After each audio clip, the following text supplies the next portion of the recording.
ah teg nañ bureau yi teg nañ commission yi comme ni ma leen ko waxee woon fii ak semaine prochaine incha allah ñu commencé nag teg loi yi di voter ay loi liñ yor ci ay loi du jeex ay loi yu war a soppi xar kanamu Sénégal loi yu war a soppi koom-koomu Sénégal loi yu war a indi bànneex loi yu war a indi démocratie loi yoo xam ne dafa war a indi ñu nasuwaat ànd nekk benn pour tabax Sénégal ndax réew mi li fi nekk du jeex ci alal li fi nekk ci alal du jeex waaye dafa am ñu ko pàccoo aaki moo ko téye ko foo ko ñu foqati ko ci ñoom séddale ko askan wi semaine prochaine incha allahu rabbi loi yu njëkk te ñu ko war ko yóbbu assemblée war ko voté bokk na ci loi de finance initiale bu budget 2025 at mi ñuy dëgmal at mi ñu ngi ci weeru mujj wi dañuy jeexal atum 2024 mi war a tàbbi ci atum 2025 boobu war nañ koo faggul xaalis budget mooy koom-koom réew mi nga xam ne ci lañ fas yéene dund ci at mi ñu dëgmal 2025 at mi ñu jëm incha allah loi de finance bi nga xam ne mooy autoriser le budget pour ñu mën ko exécuter dès le 1er janvier war nañ ko voter balaa weer wi di dee décembre waaye am na beneen loi bu ñu war a voter muy loi de finance rectificative bu budget 2024 bi nekk en cours bii nga xam ne Macky Sall la ko fi bàyyi woon ñu ñëw fàllu de mars boobu ba léegi ñuy lëcc ak moom nga xam ne du suñu budget ay jafe-jafe yu bare ci am ndax budget bi sincèreul 7000 milliards la ñu waxoon ay fen la ak i tàppale dara amu ci li ñu am ci ay recette matul 4000 milliards am nañu gàbbu 3000 milliards ci budget bi saa suñu masaan taxaw ne voté nañ seen budget mën leen da ngeen di fen seen budget bi c'est pas sincère c'est un faux budget équilibré wul sincèreul parce que déficit yi ngeen ciy wax c'est plus que ça budget bi sincèreul parce que c'est un budget déséquilibré les recettes sont inférieures aux dépenses. Comment tu peux faire un budget boo xam ne 2000 milliards wala 2500 milliards yoo xam ne da nga koy lebi amoo ko nga bëgg a ñaw yëre yoo xam ne ñetti mètre percal la koy def te yow ñaari mètre percal nga am loolu mooy budget bi fi Macky Sall bàyyi na ñetti mètre percal la te ñaari mètre nga am nga war cee ñaw ndoket ak sër nga naw ci ñaari mètres yi nga def ci ndoket sër bi nga bëgg koo def ci benn mètre sër ba cëkk nga ne dama koy ñambaas noo koy ñambaasee da ngay uti njaxas ay tissu daxaca ko def ko njaxasum Baay Faal def ko ci sa sër pour sa koddaay jot loolu mooy li fi Macky Sall bàyyi moo tax actuellement réew mi tàng metti ministère yi amatuñu budget ndax lañ ne woon mooy budget bi amuñu ko ci recette lañ ne woon mooy amuñu ko waaye li ci gën a garaaw mooy dañoo def budget 2024 Macky Sall ki ñooñam ak Moustapha Ba mi dee ñu fen seeni fen tappale ne budget bi 7000 milliards la ci biir 7000 milliards il y a plus de 2500 milliards yoo xam ne ay bor dañ koy lebi ci at mi far ñu daanu ñun ñu ñëw bii ñëwee yële budget bi ne yéen seen budget bi ay fen ay tappale kese la ñu wax ko ñëpp ne Sonko waxul dëgg la Banque mondiale FMI ñëw na at wax ngeen dëgg de bi Macky Sall ci ay tappale dong la nekkoon kon nag Macky da doon tappale lim fi bàyyi il faut que ñu gën koo xóotal càmbar ko ñun liñ ci waroon a joxe ñun Banque mondiale FMI dañ koy téyendi duñ ko joxee gun ndax yéen na kat ay tappale la fi Macky Sall bàyyi d'accord nañ ci yéen waaye ñun ñoo ngi taxaw di xool ba xam fu ngeen jëm ndax ay tappale la fi Macky Sall bàyyi kon nañu teey te am na lu waroon a jóge FMI Banque mondiale am loo xam ne ay emprunt obligataire la yoo xam ne ay bor yu ñuy lebi lépp ñu dëxañ ko ci biir 7000 milliards yi ñu taxawoon di tàccu daan am nañu budget 7 milliards ku nekk naan waaw Macky Sall Abdoulaye Wade di dem mi ngi fi bàyyi budget 3000 Macky yóbbu na ko ci 7000 ay fene ki tappale ak sàcc alalu réew mi rek ci lañ ko teg mooy jafe-jafe yi ñuy dund bi Ousmane Sonko ñëw Diomaye ñu càmbar ko xool ko ne fii ay kan yu peel gas la fi Macky bàyyi ay paxi ginax lim na moo fi nekk ci xaalis newu fi lim na budget bi noonu la tëddee amul léegi nañu ut ay pexe di taf yëngal ba at mi jeex ñu defal suñu budget bu baax boo xam ne suñu bos lay nekk pour 2025 ñu tàmbali ci ay tànk yoo xam ne tànk yu leer yu jub lay doon waaye lii mu fi bàyyi moom nañu taf yëngal ba mu jeex ba at mi dee ñu def ay plan d'action prioritaire PAP ci chaque ministère chaque agence chaque direction Sonko woote na nañu wàññi dépense nañu korkoro nañu sakkanal wàññi dépense yu bari def ay économie d'échelle sur pas mal de postes de dépenses budgétaires pour lan pour mën a réduire le déficit budgétaire bi nga xam ne moo jóge ci l'insincérité du budget laissé par Macky Sall en 2024 nga xam ne am na gabu 2000 voire 2500 milliards yoo xam ne dañ ko ci dëxëñ pour am chiffre 7000 milliards yoo xam ne lépp ay fen la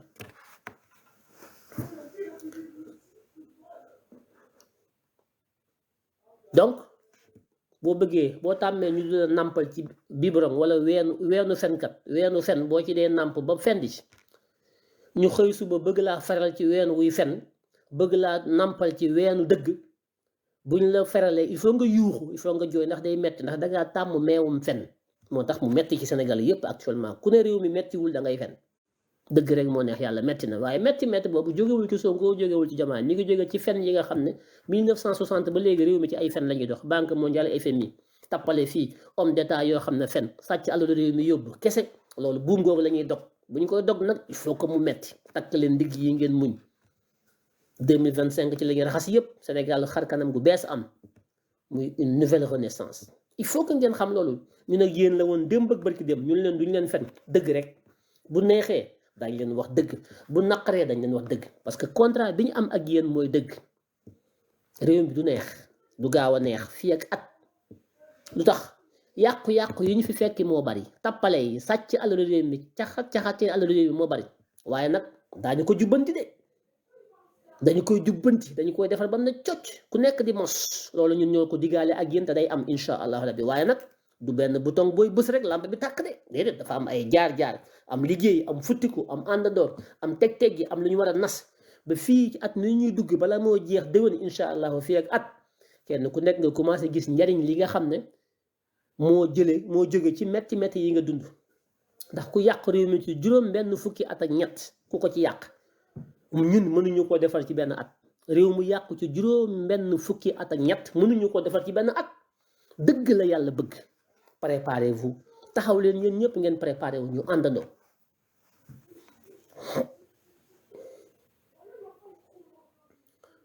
nekkuñu fi woon démb ak barki démb di wax pour ay fal Diomaye fal Sonko pouvoir wii wéer déedéet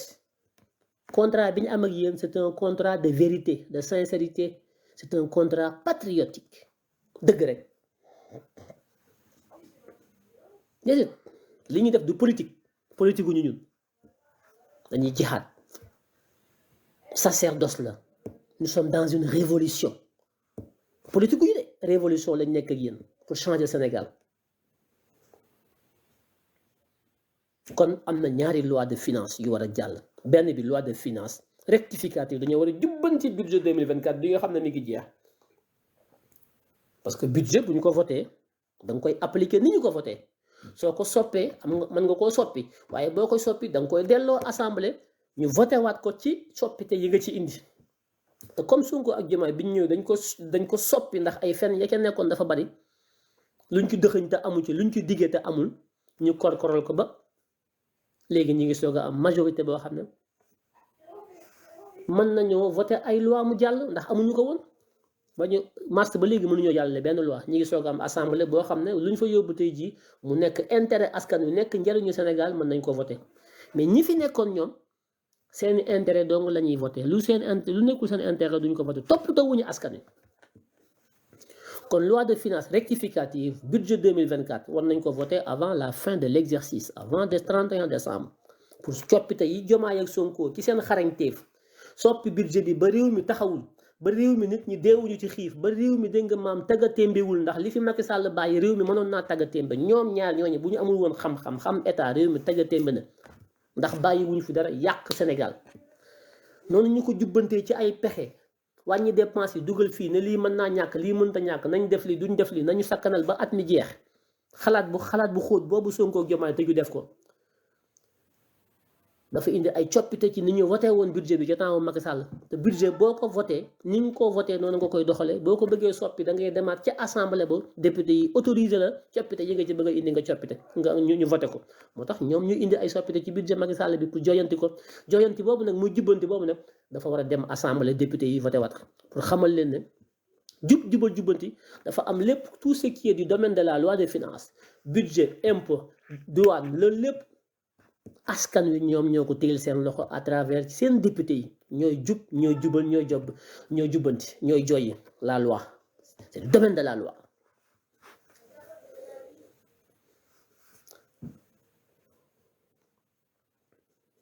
li gën a prioritaire nga xam ne mënuñu koo ñàkk bañ a def fii ak 31 décembre mooy la loi de finances rectificative budget 2024 la loi de finances initiale pour budget 2025 ñaar yooyu moom il faut ñu voter ko avant le 31 décembre gis naa ku bind léegi la loi de règlement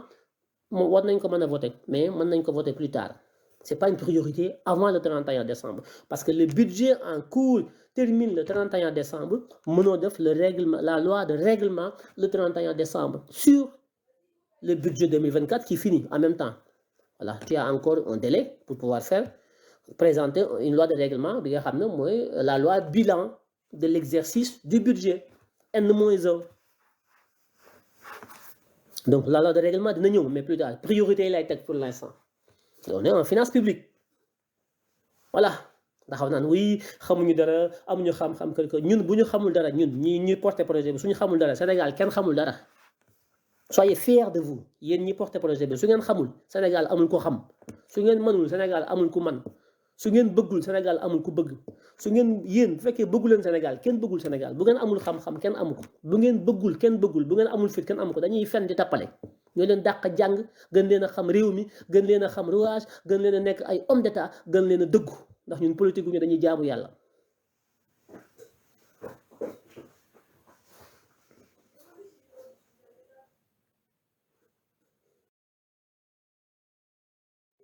On est d'accord? Non, le marathon sera accéléré. Il suffit que voilà, qu'on déclare en fait la procédure d'urgence. Il suffit qu'effectivement que le marathon et puis le vote de la loi de finances, qu'on déclare la procédure d'urgence, ça va aller vite. Ça va, ne vous en faites pas. On sait comment ça se passe. On peut accélérer, on peut mettre une procédure d'urgence compte tenu des délais de ñun. C'est le calendrier électoral. Moo tax ñu nekk cate ni élection mars ñëw fekkoo fi majorité assemblée nga essayer ak ñoom ñu bloqué la nga dissoudre moment bi nga waroon a dissoudre nga xam ne conseil constitutionnel moo la wax date bii nga mën a dissoudre parce que date bii la assemblée bi nga bëgg a tuxal di am 2 ans nga tuxal ko convoqué ko rapidement gis ngeen sax bi mu ko convoqué le président opposition dañoo génn na waaw dafa teel il faut que ñu pousse ko pare wuñu dañoo bett la fekk loolu taxul de bettuñu leen dañu am timing am délai avant le 31 décembre il faut une loi de finances rectificative budget en cours 2024 une loi de finances initiale pour budget 2025 te yéen gis ngeen ne délai bi dafa gàtt pourtant opposition bi ba ñuy dissoudre assemblée bi ñoom nañ ne woon dañ leen a bett pour ñoom ñun dañuy politique fekk ñun politique ñu dañu respecter le cadrage juridique bi nga xam ne moom mooy encadrer la procédure de validation de la loi des finances bi nga xam ne bu amul budget mënta am wala boog day am difficilement.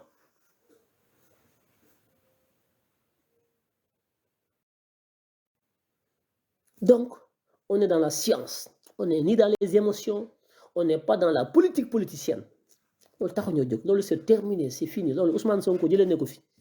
ay politique politicienne ay tappale ay naxati Ousmane xeex na ba loolu jógee fi Ousmane sacrifice yi mu waroon def na ko loolu moom c'est terminé c'est derrière nous képp ku fi nekk tappale bokkutoo.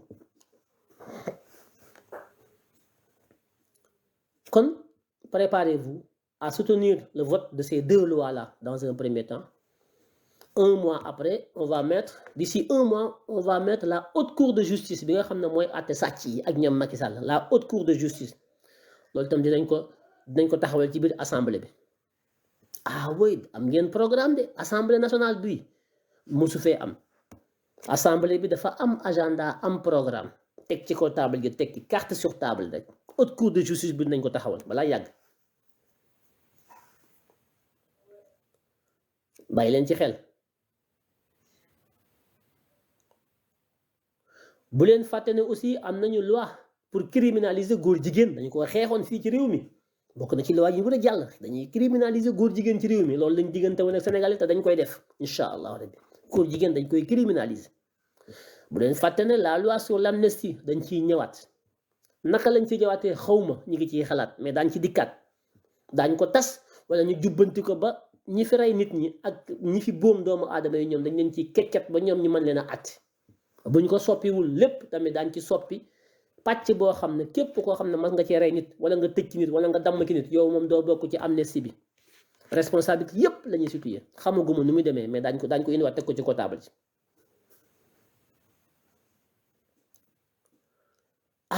way dañoo diggaale de teg gi rek dañoo diggaale ak yéen waaw kon di profité ci live bi di féliciter El Malick Ndiaye le président de l'Assemblée nationale parce que boobu ba léegi defuma ko effectivement di ko jaajëfal di ko féliciter aussi l'ensemble des députés de la majorité comme de l'opposition, mais particulièrement les députés de PASTEF, les membres du bureau. Di profité ci occasion bi di féliciter le ministre Abbas Fall borom Dakar maa ngi koy def coucou Abbas ndongoloo nee na wàcc ma daan naa la wóorul ñu ne ko mu ne waaw ñu ne ko lu tax mu ne ndax ku daanu da ngay féete kaw wax day jeex xanaa ndongoloo ko way de wàcc ma daan naa la wóorul ku daan da ngay féete kaw coow li bari woon na ku nekk yi fëgg dënd ku nekk di wax doomu importé nekk biir Ndakaaru di mbelelaan ànd ak bàyyi bi ñuy wax lu leen neex ma leen billaahi da ngeen xam ne ku daan kaw lay féete ba ñu àgg ca ba ca bis ba ana ñu tey ñafaat bu baax a baax baal ko mu ne ko déedéet waykat bee ko way mu ne ko dañ koy baal mu ne ko kenn du ko baal ñu ne ko lu tax mu ne parce que boo ko baalee da koy defaat kon boo ñafal waykat bee ko def am déet su ma jumee ngeen jubanti ma ñafal way sans pitié amul yërmande on a subi ay jaasi lañu génne dagg suñuy loxo ay patriote saaga ñu agressé ñu yàq ñu lu ne ñuy muñ rek Abbas génn mer yuuxu ma ne ko Abbas muñal Abbas bisa ngi ci bisi bés bisa waykat bi bés bisa fàtte ngeen waykat boobu bés bisa ma ne ko Abbas sa bisa ngi ñëw ci kanam bul xeex bul mer bul saaga Abbas neel teg bàyyil doomu importé bi muy wax lu ko neex billahi bu le 17 novembre dana xam ne bësi ponkalu waxambaane mu musta ñam jigéen moo koy bay bësi xam ngeen luy bësi bu dimanche 17 novembre doomu importé dina xam ne bësi ponkalu waxambaane bu musta sëy mooy bay bësi nee na bësi mooy mooy dugub bu dijj bi dugub bu jafe bay boobu nga xam ne dafa jafe bay mooy bësi ponkalu mbaxambaane moo xam ne musta sëy moo koy bay ndax day bari doole anamu moom tey dégg naa daa feebar ma ngay layam lay lu ne ma dugg carte gi leer na wala leerul mooy sorgho carte gi leer na wala leerul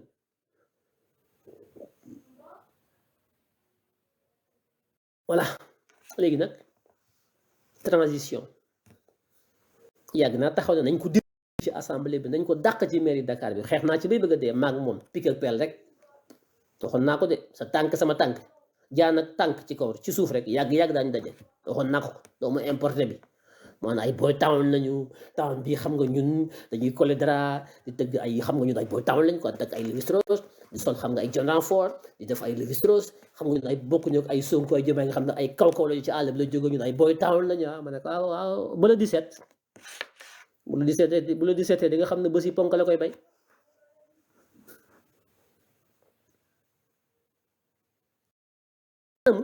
dugg na ci ay paxu kañaam ak i paxi janaxam mook baayam ñaan wuy sa maam xaw ma lan kuy sa maam yow doomu importé kuy sa maam maa ngi dégg sa papa naan sa maam sa papa waxoon nañu wax kuy sa maam yow ñun xamuñu sa maam xamuñu ko nga bëgg a taxaw ci suñu ko bopp dañu fontoo suñu maam yi tëdd ci réew mi suñu maamaati maam yi nga bëgg a taxaw suñu ko bopp dañun ay kaw la ñu duñu ay boy town ñoo la gën a nekk boy town gën laa nekk kaw la ñun paaka ñaari boor lañu ay kaw lañu ba noppi nekk ay boy town ñoo la man baboor man la triboor ci la duma guddeeg bëccëg dañ laa duma ba noppi nag soog lay wàcce te pare gu ñoo yow mairie Dakar préparé de mairie Dakar man kontaan guma wax naa ko poste am naa benn ndam mu desal ma beneen dama lay mbankaan takk la ba nga ne code mairie bi ci mairie bi laa jëm maa ngi sa kaw yow doomu importé mairie Dakar laa jëm su ma paree maa ngi jëm mairie Grand Dakar sa tuteur Jean Baptiste Diouf turian bu bon boobu nga xam ne jéem na lu ne pour rey Ousmane Sonko tooke lu ne fétiche beneen fu ne dem na fa pour Ousmane Sonko de Jean Baptiste Diouf Grand Dakar maa ngi ñëw ci yéen maa ngi ñëw de da ngeen xam ne yàlla julli la santaane da ngeen foog ne réew mi yéen a ko moom xamu leen sax li leen yot dégg naa nag doomu importé fayaguloo salaire maire Dakar sa fayaguloo ko bourse yi nga digge woon di fen bloqué nga ko parce que da nga doon tappale ngay may ay bourse ñi nga may bourse ñëpp ñun la ñu voteel koo fi may bourse rek Sonko Diomaye la voteel da ngay tappale ñoo la dàq teg dil da nga doon teg dil ñu jaar ci sa ginnaaw teg dil ci sa kaw dil nga joxe ay bourse diggoo ko booy nga encaissé say bourse toog voté bu campagne ko jënd ci ay nervi ut ci ay jaasi di toj ñoo ngi ci sa kaw dilul ngay layam barki démb yaa ngi woon Ndakaaru jóge ci sa ferme boo xawma sali sa kër daw ñëw dugg perception municipale le percepteur municipal maa ngi woo le ministre des finances Cheikh Diba di interpeller le premier ministre Ousmane Sonko le percepteur de Dakar doit être audité il est en complicité avec le maire de Dakar doomu importé ñuy falsifier les écritures comptables et financières du budget de la mairie de Dakar waxantuuma de jalu muus lay samp di interpeller le premier ministre Ousmane Sonko le président de la République dans le jub-jubal à la mairie de Dakar ku wàqi daj salaire yi ba léegi fayaguñu ko lu tax fayaguñu salaire yi parce que dafa jël ci budget mairie de Dakar falsifié ko jël ci ay nit di leen ci fay salaire détourner le budget de la mairie ci ay fausse écriture comptable en complicité avec le percepteur de la ville de Dakar qui est un agent du trésor léegi daanu nañu xam nañ ne Akhenaton a ngi ñëw ci seen kaw mu jógee barki démb xamu fu mu demoon làqatu bañ ko dóoree ba léegi mi ngi tooram boobu nekk Daaru Xuddoos bi nekk Mboro mu jógee fa dem Saly barki démb la na jaxeet ñëw Dakar duggul mairie Dakar de ca perception municipale ba à côté fa la doon tëju avec le percepteur pour lan pour que ñu falsifier les écritures financières et comptables pour que mbuxum yi mu ci dugaloon ñu mën ko couvrir moo tax yéen waa mairie Dakar fayikoogu leen ba léegi seen salaire am na yéen a ngi ci live bi wax leen ma ndax fayiku ngeen le personnel municipal ndax fayiku ngeen weer wi dee nii est-ce que fayiku ngeen fin novembre tey la lan 7 xaw ma 6 est-ce que fayiku ngeen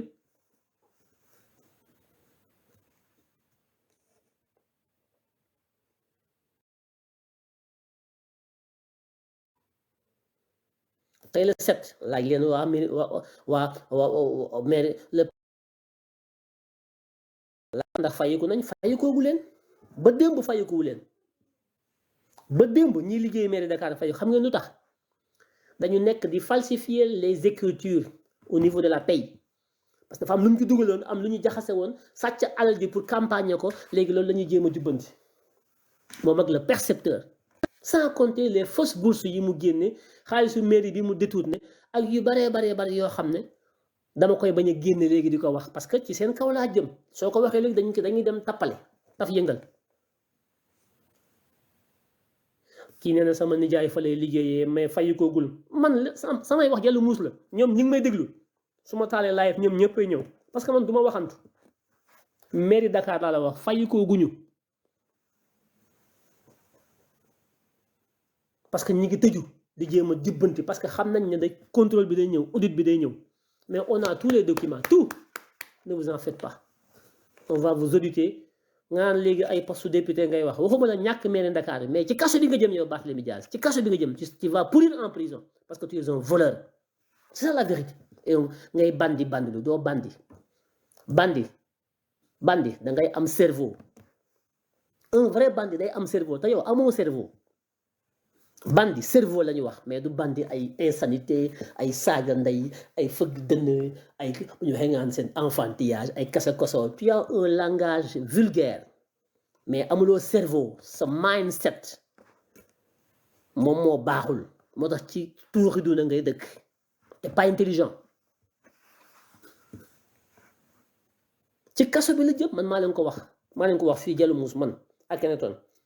doomu importé mairie Dakar ci kaso bi la jëm moom xam na loolu waaw ngay maa ngi dégg mu yónnee ay presse ay journalistes yoo xam ne daf leen jox xaalis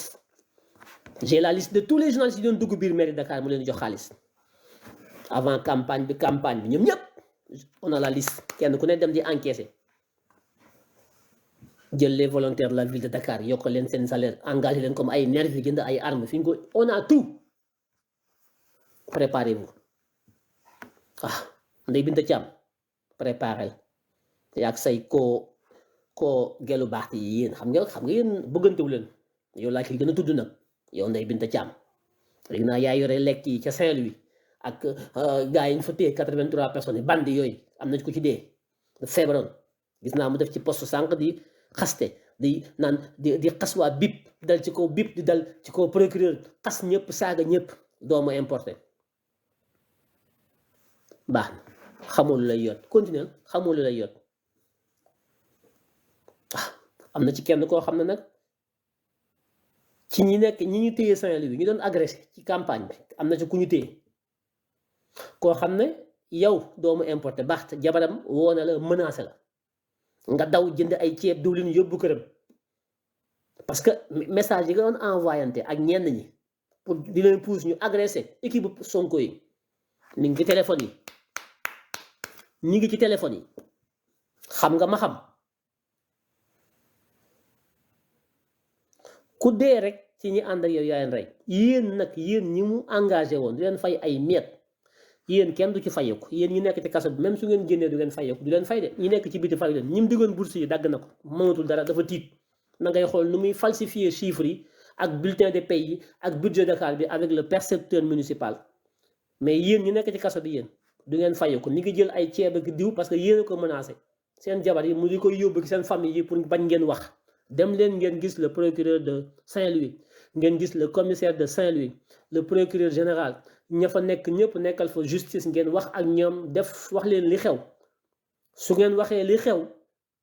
ñu mën leen a atte avec une circonstance atténuante parce que vous avez accepté de collaborer avec la justice ngeen wax li xew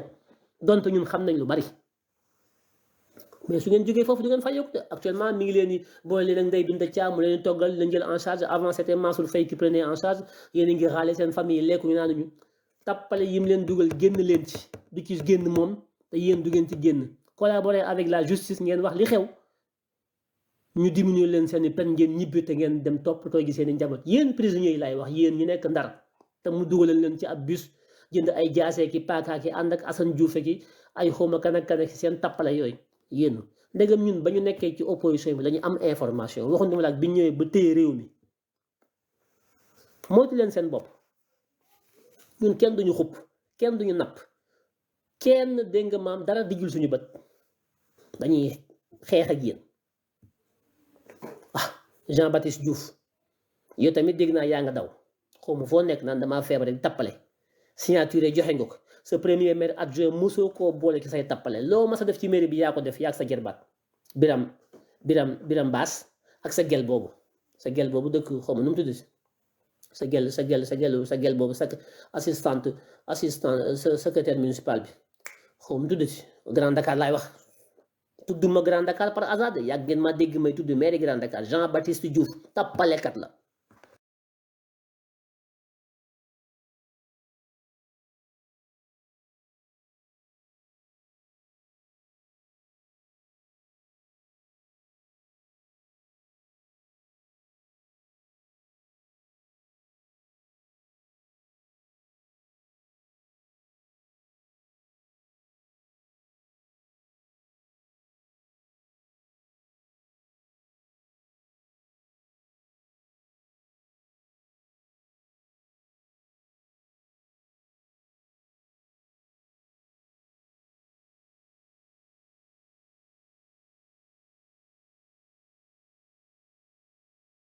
voilà man waxantuuma Jean Baptiste Diouf nañu ko enquête nañu ko audité maa ngi koy wax le président di ko wax le premier ministre de la justice cour des comptes nañu dem auditer toutes ces mairies là ay sàcc lañu maa leen ko wax mësuñoo liggéey parti socialiste xamuñu liggéey sàcc rek ak njuuj njaaj tappale teg dil kese tàmbale ko ci Ousmane Tanor Dieng ba ci ñoom teg dil kese man maa leen ko wax duñu ay liggéeykat tappale rek boo ko ñoo dañoo am expertise dañoo am ijaasa ci politique gu fen ak tappale njuuj njaaj dugub ceeb social fen sàcc rek randal alalu askan mënuñoo liggéey waaye léegi nag dàq nañ ko ca assemblée ba maanaam ay yëfi caaxaan yu kenn xamul ñu ngi jéem a ngoy ci maire bi dañ lay dàq code des collectivités locales code général des collectivités locales dinaa ko dégg moom oui jugement bi délit la te code bi crime la wax c'est le code bi crime la wax c'est quoi un crime lan mooy crime un crime de sang ou un crime économique moom lu mu def moom li mu def Ndiaga Diouf lan la crime ku rey nit ni ñu ko tuddee c'est pas un criminel ku rey nit c'est pas un criminel damay laaj ndax ku rey nit criminel lañ lay wooyo waaw wala déet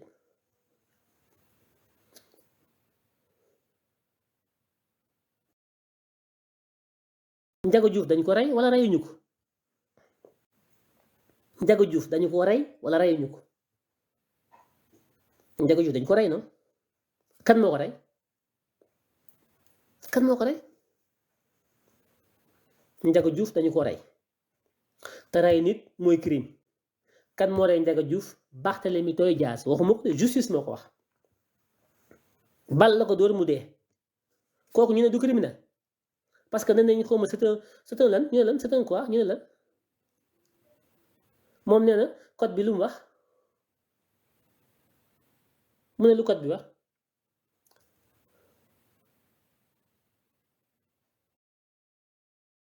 voilà moom xam na moom journaliste yi lay fay ak ñoom ñuy wax ci média yi mais moom ci boppam xam na ne ñàkk na maire bi Ngone Mbengue premier maire adjoint Ngone gis nga yow Ngone soo moytuwul sa bopp yow Ngone soo moom moytuwul yow Ngone Mbengue nga jël sa téléphone di woo conseillers municipaux yi pour di leen préparer gis nga Ngone soo moom moytuwul su ma duggee ci sa Ngone Mbengue premier maire adjoint maire Dakar moytu ma Ngone Mbengue maa ngi say tànk nag gis nga boo génnul ci tappale baaxti yi naan da ngay dajalee ki ay yu kenn xamul baaxti di la yónni xawma ngeen di woote gis nga Ngone boo moytuwul sa bopp yow Ngone Mbengue yéen a ngi teg dil nag pour xool kan mooy remplacer baaxti dañ koy dàq xam ngeen dañ koy wàcce xam ngeen ko léegi yéen a ngi xool kan la ngeen di taxee ba bu ñu ko wàccee ngeen mën a dajaloo conseil municipal bi ngeen tànn ko bees Ngone yow ñu ngi lay gëmloo ne yow la ñuy jàppale yaa ngi woote maire Grand Yoff mi ngi positionné wu Bamba Fall nee na àndu ci du fal maire Grand Yoff nee na Bamba Fall du falu yow Ngone Mbengue yaa ngi def lobby mais gis nga su ma leen fekkee foofu ak sama caterpillar bi su ma leen dóoree gone bi tëll ci lex yéen a ngay dellu ca géeju ngor ga da ngeen bañ a moytu te jóge foofu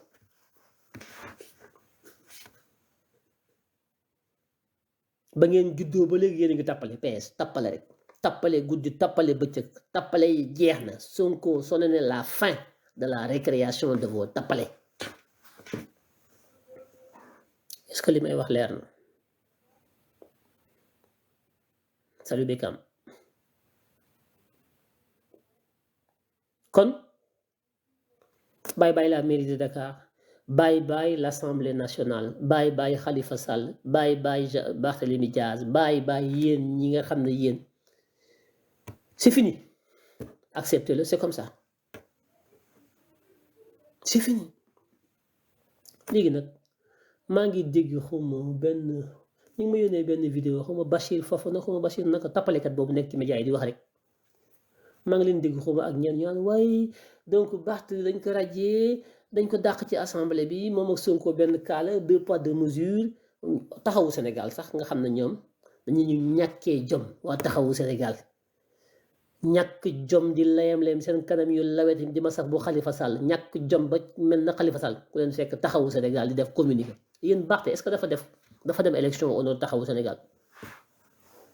yéen waa taxawu Sénégal laay waxal yéen Barth lim leen def ci élection yi trahir leen out mouvement négocier ak ay nit jël xalifa sànni ca àll ba jël nitu xalifa yëpp sànni ca àll ba investir ci kenn ànd ak ay nitam campagne bi yëpp gisu leen xalifa ana waa kër xalifa yi Sanu John très bien merci beaucoup Sanu John au moins il est cohérent wax dëgg maa ngi koy féliciter ci taxawaayam ak posture l'ancien député Sanu John de taxaw dit la vérité voilà la vérité qu'il faut dire au peuple sénégalais Barth def ay triandage am ànd ak ñi muy àndal def li muy def ba pare li ko dal ko mu utiliser waat Khalifa Sall parce que dafa am fu mu téye Khalifa dafa am lu mu xam ci Khalifa ak yu bari lu ñu seq ay deal moo tax Khalifa amul fit mu di manipuler Khalifa pour que Khalifa jël taxawu Sénégal génn léegi di défendre Barthélémy Dias bi nga xam ne moo def ay choix am ba échoué ci choix yi ba li ko dal ko tey léegi génnewaat nañ l'arme taxawu Sénégal mais ba ngeen def seen coalition du woon taxawu Sénégal moo négocier coalition bi sàmm sa kàddu ana taxawu Sénégal léegi nag ba ngeen demee ba suñu yet bi war leen dal Khalifa Sall ñàkk jom ji mu ñàkk jom ngeen utiliser taxawu mooy la ngeen def ay communiqué di def ay parallélisme entre Barthélémy Dias Ousmane Sonko ci ay cas yéen a ñeme yàlla kaawu Barthélémy Dias dafa bokk kaawu Ousmane Sonko du ma ci sax taxaw loolu parce que loolu du ma leen ci sax may débat waaw yow Khalifa Sall xam nga Abdou Diouf musta xalaat benn yoon naan day def Khalifa Sall waxuma le ministre mais député Ousmane Tanor Dieng ba ma nga ca barsàq boo ko masaana wax mu ne Khalifa Sall c'est un vaurien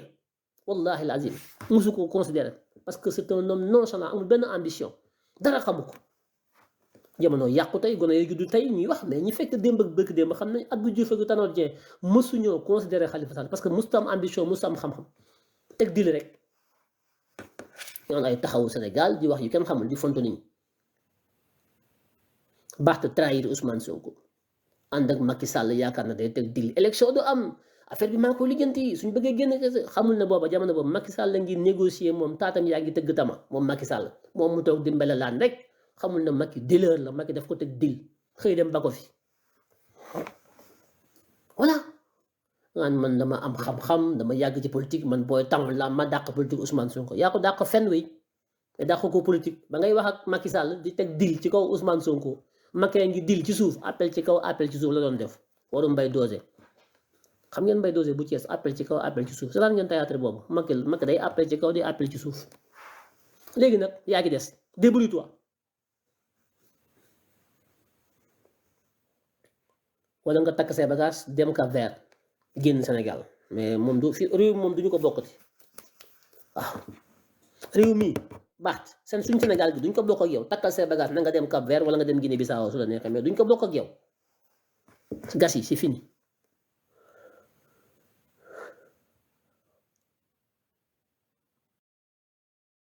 man duma la may dara duma la baal dara man dama sadique parce que tu as été méchant tu as été sadique avec nous tu as été merdier tu as été d'une inélégance mais inouïe vis-à-vis de Ousmane Sonko vis-à-vis des patriotes yërëmoo ñu woon da nga amoon soxor da nga iñaan ci ñun moo tax man duma la yërëm ah oui oui duma la yërëm jamais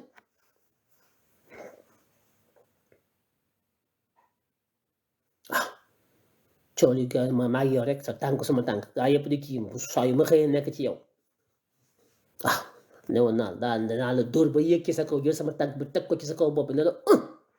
waxoon naa la ko te pareegu ma ak yow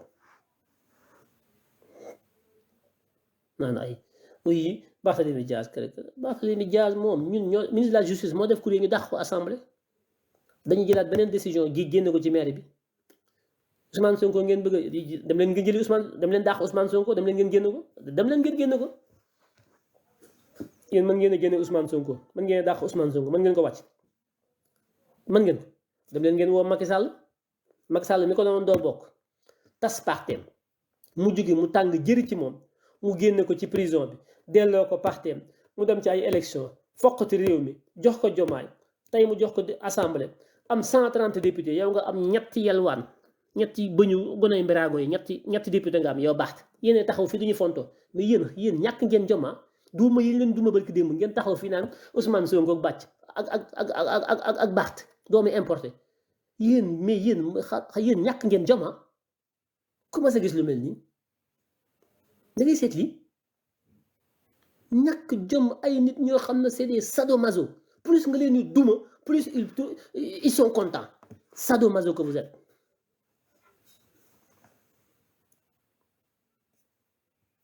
da ngay seet li amuloo benn rusukaay doo xaddi doo bàyyi doo noppi doo làqatu doo raser les murs saa yu la gën a duma rek ngay gën a ñàkk jom ngay gën a summeeku futteeku def taatu nen ci mbedd mi ngay gën a mbelelaa nekk sa làmmiñ yu rëy dama nga yëyi jaxatu mais c'est pas possible quand même kii kuy maamam kan mooy maamam xanaa amuli mbokk espèce de sadomaso que vous êtes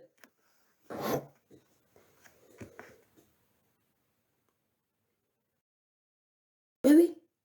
il y a de quoi hein il y a vraiment de quoi non dictature réew mi dictature amu fi de dictature bi ngeen di wax c'est la dictature de la majorité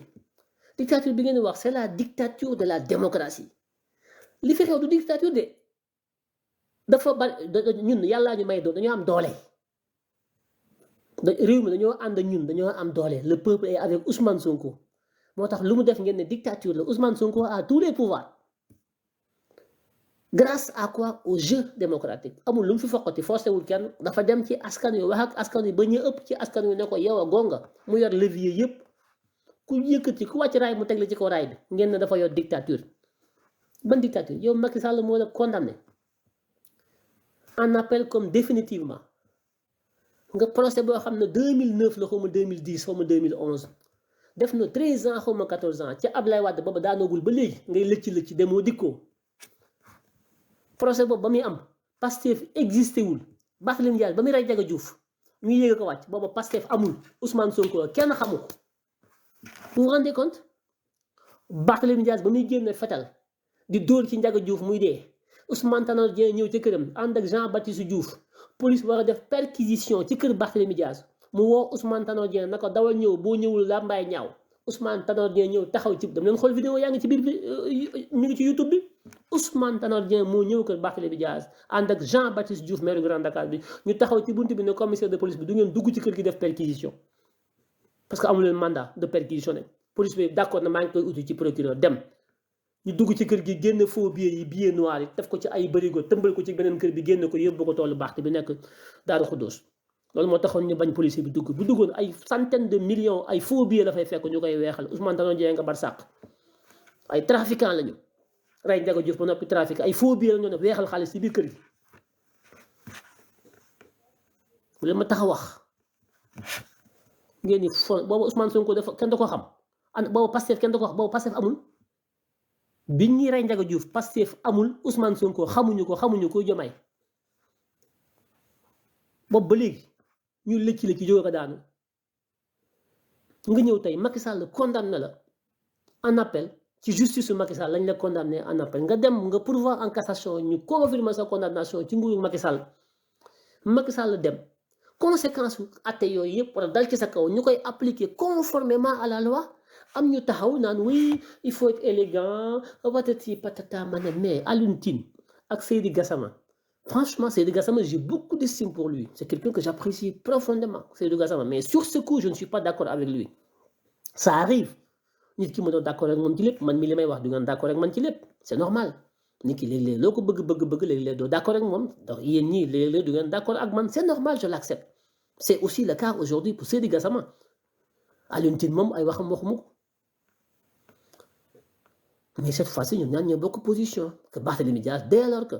attaqué wuñ ko en amont pour empêcher ko mu nekk candidat jàll na ci candidature am dem campagne ba falu dañ ko war a bàyyi mu nekk député par élégance républicaine ñoom waxuñu par la loi mais par l'élégance il n'y a pas d'élégance là où il n'y a pas de loi l'élégance c'est le respect d'abord de la loi lu rafet amul fu dëgg amul te dëgg mooy li yoon di wax yoon moo ne mënta nekk député dañ ko wàcc article 51 article 61 de la Constitution, article 31 de la loi organique relative au règlement intérieur de l'Assemblée nationale. Alioune Tine et Seydi Gassama, je vous rappelle les dispositions pertinentes et de l'article 61 de la Constitution et de l'article 51 du règlement intérieur. À moins que vous vouliez, vous deux, faire l'apologie de la désobéissance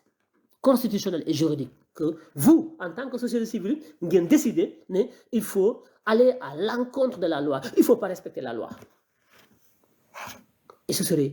la fin du monde. Une société civile qui appelle à ne pas respecter la loi, à ne pas faire appliquer la loi. C'est gravissime, c'est décevant et c'est dangereux.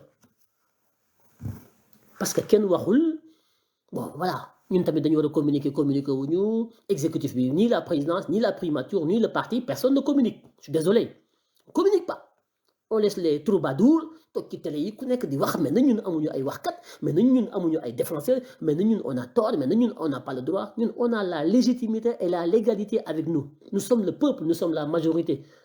Légitime du peuple, nous sommes la majorité juridique du peuple. Am ay nit taxaw di fen guddi ak bëccëg di wax mu mel ne Ousmane Sonko Diomaye projet bi amul ñu ko défendre. Mais c'est pas possible quand même.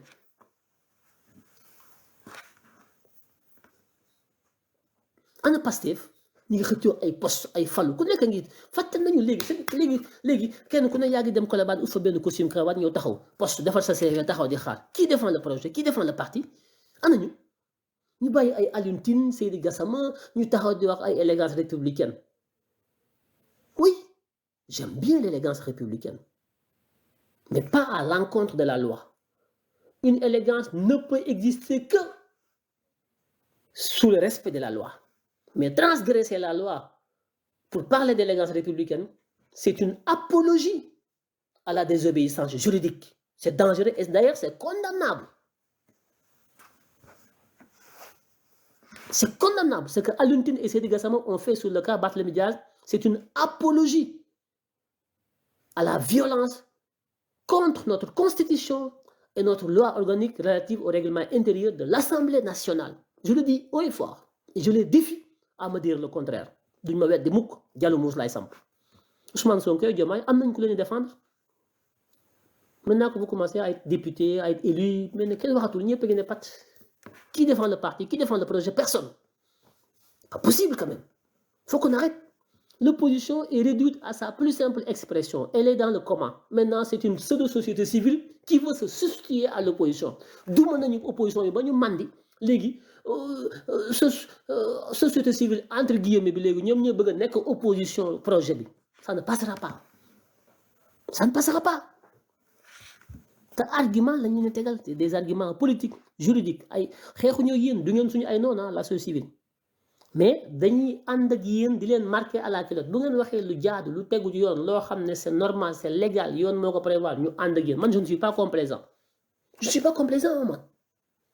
Je ne suis pas complaisant. Si la société civile a des positions qui sont conformes aux normes, je suis avec la société civile. Mais si ça transgresse les normes,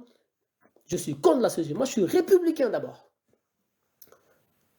Mais on ne peut pas être républicain en faisant fi aux normes qui sous-tendent même l'existence de la République. La loi, la Constitution et ses dispositions, la loi organique.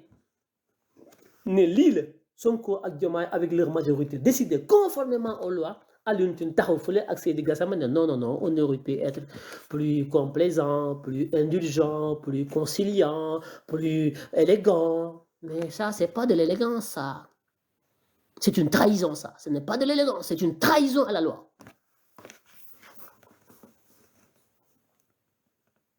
Voilà. Je le dis et je veux être audible. Je veux qu'ils m'entendent. Je veux partager mon opinion. Je n'ai rien contre eux. Hein.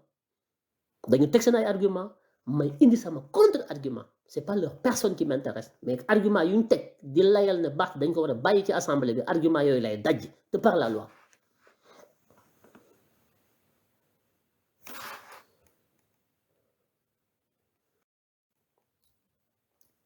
Ok? Voilà. li may wax nag Diallo Mouss la kenn du ko dindi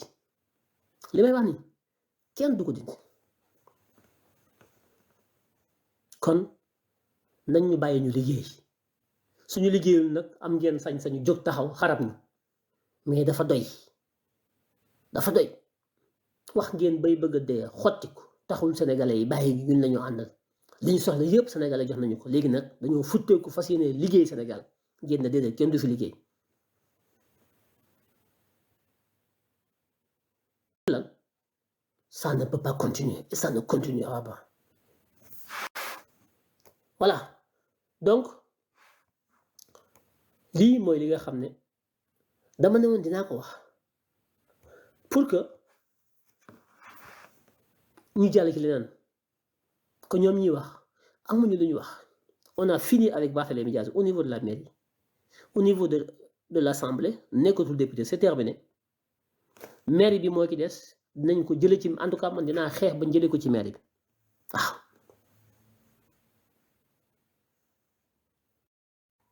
Parce qu'un criminel n'a pas sa place à la mairie de Dakar. Un criminel n'a pas sa place à l'Assemblée nationale. Ce n'est pas moi qui l'ai dit, c'est la Constitution qui le dit. Oui, l'article 61 de la Constitution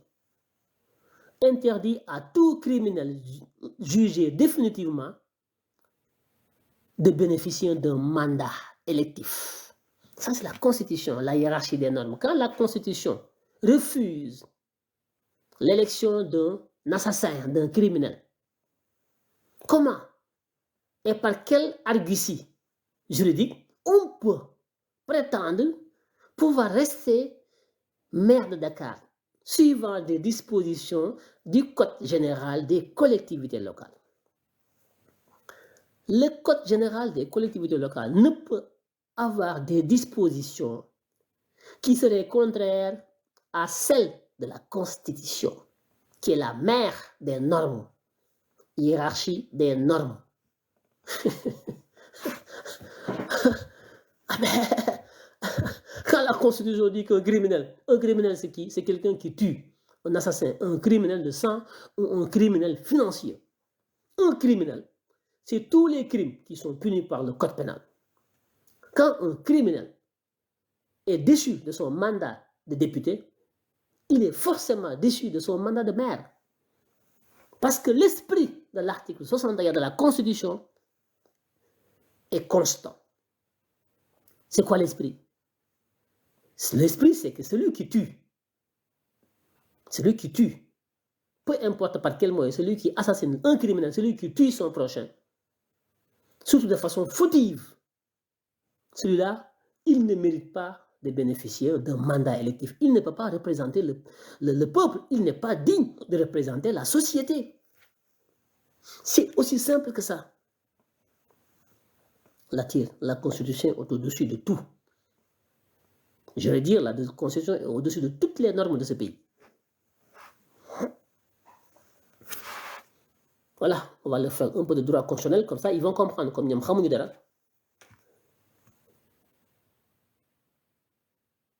Ah oui, bonjour Imam, on vous suit depuis la Corée du Sud, de Séoul. Il est 8h45 du matin. Waouh! Ah oui, quand même, hein? DL Kai, le roi. Ah ouais, eh bien bravo, 8h45 du matin depuis Séoul, Corée du Sud, on me suit. Ah ouais, bravo. Merci en tout cas. Merci.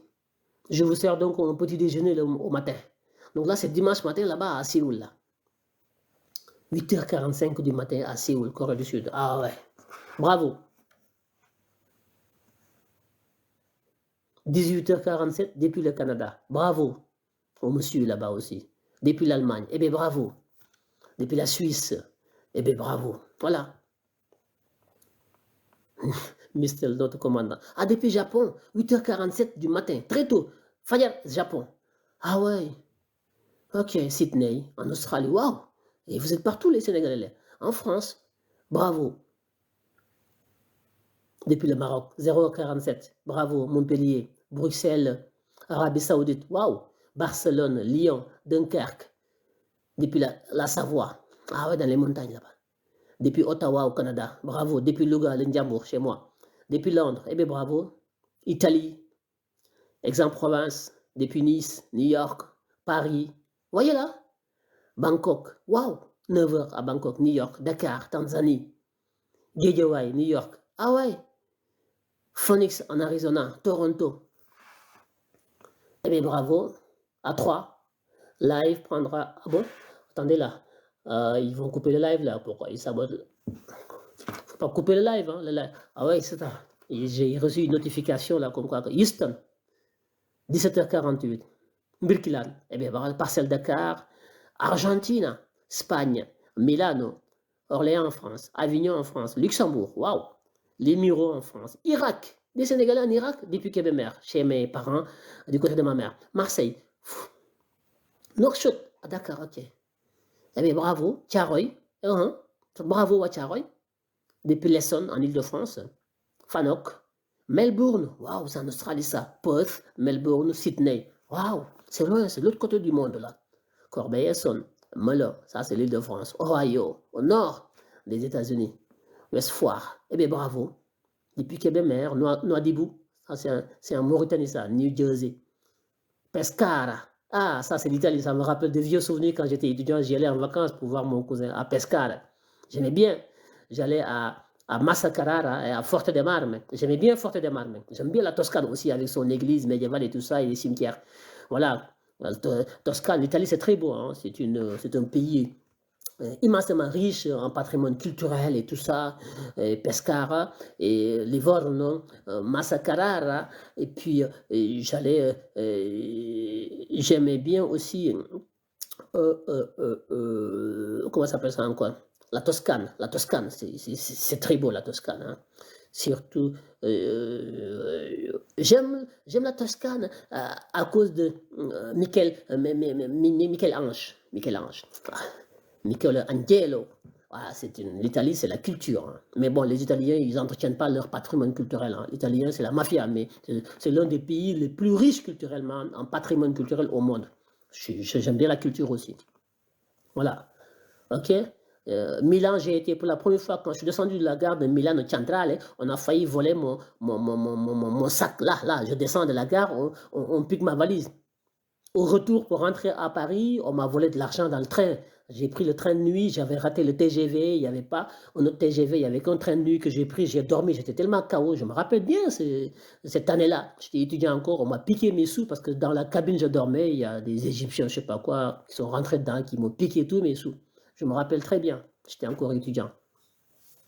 La diaspora est bien présente dans le live, c'est très bien. Je crois en vous, la diaspora. Yéen est développé Sénégal, la diaspora. Sénégal, Sonko Diomaye duñ ko développer sans vous, la diaspora. Il faut ngeen bokk ci sinon Sénégal du dem. Je le dis tout le temps. Paris, Seine-et-Marne, Ficelle, South Africa, Tokyo. En tout cas, Fanok, Belgique, Neuilly-Plaisance, Mbao. Ah ouais, quand même, hein, les gens vous suivent de partout quand même. Hein. Pisa. Oui, j'ai été à Pise, la tour de Pise et tout ça. C'est très beau l'italien. Hein. C'est très beau, moi j'ai bien aimé l'Italie et tout ça. Forte dei Marmi, j'ai bien aimé Forte dei Marmi. J'allais souvent à Forte dei Marmi. J'ai un vieux souvenir de Forte dei Marmi. C'est très beau là-bas. C'est bien avec la plage et tout ça. Fouta aussi, oui, c'est pas mal Fouta. Montreuil, Annecy, oui, Annecy c'est pas mal en hiver pour faire du ski. xam naa tam ñu ne kii xaw ma lu muy defee en montagne defi ski. Aix-en-Provence, oui. Aix-en-Provence, c'est pas mal. Stockholm, waouh. Bruxelles, Brooklyn, New York. Macon. Ah oui, Macon, ok, je vois. Viareggio, ndeysaan wax ko dëgg de. Viareggio. Ndeysaan. Ah ouais, Livorno, Viareggio, je me rappelle ndeysaan. L'Italie, c'est un pays qui est... Ça m'a marqué l'Italie. Il est presque 9h à Tokyo. Waouh, 9h du matin. Hein? Ah ouais, quand même. Séville. Oui, l'Espagne aussi. L'Espagne aussi est très riche. Séville en Espagne. L'Espagne aussi, pas mal. L'Espagne aussi, c'est un beau pays. À Chambéry. Manchester. Ah ouais, en Grande-Bretagne. Ah ouais, les Sénégalais finalement sont partout. Malaga en Espagne. Dieuppeul, Antarctique, non, pas quand même. Les Sénégalais, vous n'êtes pas en Antarctique quand même. Il faut arrêter quand même, toi. Tu exagères, tu sabotes là. Hein? Pas en Antarctique quand même. Hein? Hambourg. En Allemagne, on est sous-basé à Paris. On est sous-basé à Paris. Torino, Sarcelles, Boston. Ah ouais. Épinay-sur-Seine, tout ça c'est à Paris. Ficelle, Mbadan. Darou Khoudoss Mboro. Ah, Darou Khoudoss Mboro, tu n'es pas loin du champ de Barthélémy Diaz là. Son tool bi foofu la nekk Darou Khoudoss Mboro toolu Barthé bi bu ngeen ko bëggee seetle dem leen fekk ko foofu 19h à Québec. Bon, Voilà, c'était un plaisir mbégte comme ni ma koy amee saa su ne di Venezuela monter vidéo mais non non non attention là qu'est-ce que vous racontez là non da ngeen di bind rek je ne pense pas que foofu am na ay sénégalais Venezuela ak ay monter vidéo non quand même non pas du tout ah di am mbégte comme ni ma ko doon waxee sànq ci bokk ak yéen ëtt bi di seq ak yéen waxtaan saa su ne dama noon génn bu gàtt lay génn rek pour féliciter ñi député yu bees yi féliciter le président de l'Assemblée El Malick Ndiaye féliciter Abbas Fall ministre de du travail et de l'emploi et chargé aussi des relations avec les institutions ko féliciter Abbas di leen jaajëfal yéen les militants les sympathisants di jàgganti ak di indi sama xalaat ci waxu Alioune Tine boobu ak Seydi Gassama waaye di wax aussi ne li ñuy mbell di ko wax ci affaire yu Barthélémy Dias Ousmane Sonko di leen méngale te méngoowuñu kaa yi bokkul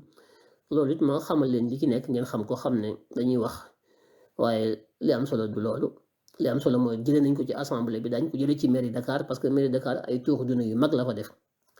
loolu laa bëggoon ngeen xam ko waaye wax leen tamit li nga xam ne mooy suñu mébét dañu war cee jublu mooy voter loi de finances initiale 2025 bi voter la loi de finances rectificative 2024 ak it yeneen loi yi war a ñëw ñu war ko voter ci assemblée bi yëpp en priorité xamal leen aussi ne bu jafee metti yi dafa am fu mu jógee ñii fi jógee ñoo yàq réew mi caxat-caxate ko daañu ko jubbanti nag waaye na ngeen préparé xam ne dina am jafe-jafe ci yenn moment yi waaye nañ ko muñ xam ne mënuñu koo ñàkk bañ a jéggi jafe-jafe yooyu pour dem ci mbégte ak bànneex na ko ñëpp préparé te bu leen kenn nax waaw ndax réew mu ñu yàq ci juróom-benn fukki at ak juróom-ñaar mënuñu ko defal ci benn at bu matagul kooku na ko ñëpp xam waaye dana baax incha allahu rabbi ndax am nañu xam-xam bi am nañu yéene bi réew mi am na alal te am nañu mbooloo mu ko mën a tabax kon ñoo ngi ci dañu ku nekk jàpp du noonu lii lañ amoon lu ñuy wax di leen ziar yéen ñëpp di leen jox seen wàccuwaay di féliciter le président Diomaye ci visitam bi mu def aux Émirats arabes unis à Dubaï def ko actuellement mi ngi au niveau donc de Doha ci sommet bu mag bu fa am mu dem teewal fa Sénégal gis nañ ko mu recevoir Karim Wade recevoir aussi le footballeur là de l'international xaw ma nañ jàll parce que moi je suis pas trop foot là hein. Et puis gis nañ ko léegi fu mu dem aussi day recevoir la communauté sénégalaise la diaspora mu nekkoon loo xam ne sàkku woon naa ko temps yële parce que au début c'était difficile boo demee Paris wala Nigéria wala Mali wala États-Unis da doon am ay jafe-jafe diaspora bi di ngun ma jot ci lu bari ñu bari di ci wax ak man neexu leen comme c'est une tradition te diaspora bi dañu tumuraanke ndeysaan donc bu président génnee dem ci benn réew sag la ci sénégalais yi dañuy am mbégte seen président recevoir leen gis bi ñu koy gis rawatina cofeel gi ñu am ci projet bi am ko ci Ousmane ak Diomaye ma jàpp ne président Diomaye ak Ousmane Sonko wala sax même yenn ministres yi bu ko seen temps maye ku ci dem ci dëkk ci diaspora bi war nga mën a fexe ba dajee communauté bi parce que tukki dafa metti tumuraanke dafa bari gisoo sa mbokk gisoo kenn sag la ci waa diaspora bi ñuy tase ak yéen su ngeen tukkee rawatina président de la république kon gis naa ne mi ngi koy def te comme dañ ko sàkk woon mu di ko def dañ ko ci sant di ko ci gërëm di ko wax na ko renforcer lu mu xat na fexe bay dajale Sénégalais di leen déglu parce que bari na lu muy wër moom président mi ngi ci loxo diaspora bi bari na lu muy wut mi ngi ci diaspora bi léegi-léegi nga di ko wuti Qatar di ko wuti ci tubaab bi di ko wuti Russie di ko wuti fu ne fekk mi ngi ci loxo diaspora sénégalaise bi il suffit nga dalal leen saa yoo ko mënee soo tukkee déglu leen bari na looy wër ci àdduna bi mi ngi ci benn sénégalais mu téye kon bu ñu xeeb kenn di ko jaajëfal di ko encourager moom président ak premier ministre ñoom ñëpp di leen jaajëfal di ñaan yàlla mu may leen ndam te dañ ko am incha allah parce que ñun ak ñoom ñoo ànd du ñeen bàyyi dañuy am ndam incha allahu rabbi kon na ñëpp jàpp na ñëpp taxaw bu leen déglu kenn bu leen faale kenn bu leen kenn influencé ndax presse amu fi média amu fi dañuy wax rek pour yàq xam ngeen li ngeen bëgg xam ngeen fi ngeen jëm li ngeen def xam ngeen ko ñi ngeen fal xam ngeen leen ànd leen ak ñoom ngeen dooleel leen waaw àtte leen juge leen dafa teel ndax nit bala mu ne naam ne fa defaguñ fi at ñu bëgg leen a jaxaseeg ñoom lànk leen ànd leen ak ñoom ba àtte leen jot ngeen soog leen a àtte te yaakaar naa bu ngeen defee loolu bu ngeen demee ba fa ngeen leen war a àtte da ngeen leen àtte positivement parce que